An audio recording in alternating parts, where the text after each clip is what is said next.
With almost everybody washing their hands of the controversial and illegal vaccinations, it looks like the PSG is going to be left holding the bag. To talk about this, we bring in One News Defense Editor Manny Mogato. Manny, let's start with the military leadership claiming that they know nothing of these vaccinations of the PSG. Now, how is this possible? What exactly is the relationship of the PSG with the AFP? Good evening, Ed. The PSG is a unit under the Armed Forces of the Philippines, and it should obey the chain of command, which emanates from the President, the Defense Secretary, the Chief of Staff, the Army Commander, and then the PSG Commander.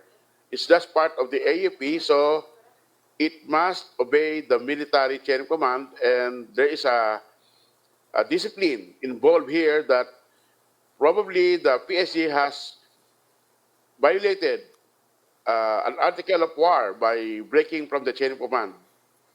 Yes, but Manny, Because the military does not move or act without an order from their superiors.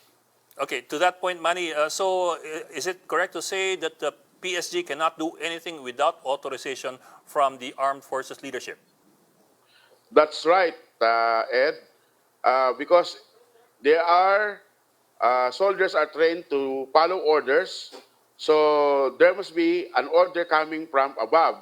But if the military the armed forces chief of staff is saying that he is not part of the vaccination program, and it was an initiative of the PSG, they cannot do it. So somebody must have ordered them to do it. Okay, well, Manny, you do have a lot of sources still in the AFP and in the Defense Department. From what you've been hearing, does that look like a credible and believable excuse that the AFP leadership did not know anything at all about what happened?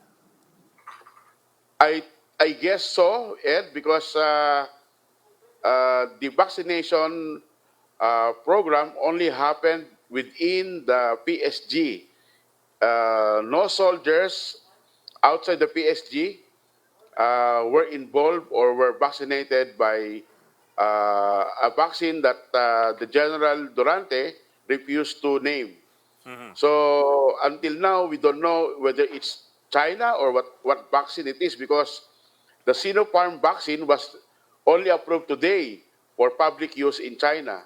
So when the vaccination happened in September, which he claimed, it is still illegal and it could be part of a trial, but there is no trial involved between Sinopharm, Sinovac with the Philippines, and Sinopharm did not apply for any human trial or emergency use in the Philippines. Well, Manny, you have covered the Defense Department for a long, long time, and of course, you do know how strictly the military is supposed to adhere to what they call the chain of command.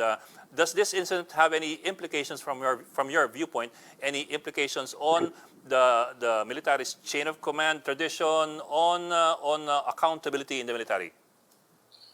Yes, Ed, I think this will test the military discipline principle in the armed forces if they can sanction the PSG for violating the chain of command.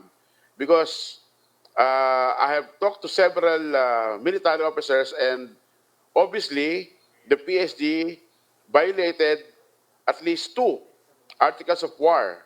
It's General Durante could be liable for Articles of War 105, which is conduct and becoming an officer and a gentleman, and he could also be slapped with insubordination because there was no order from the higher headquarters to do the vaccination. Okay, Manny Mogato, One News's Chief Defense Editor. Thank you, Manny.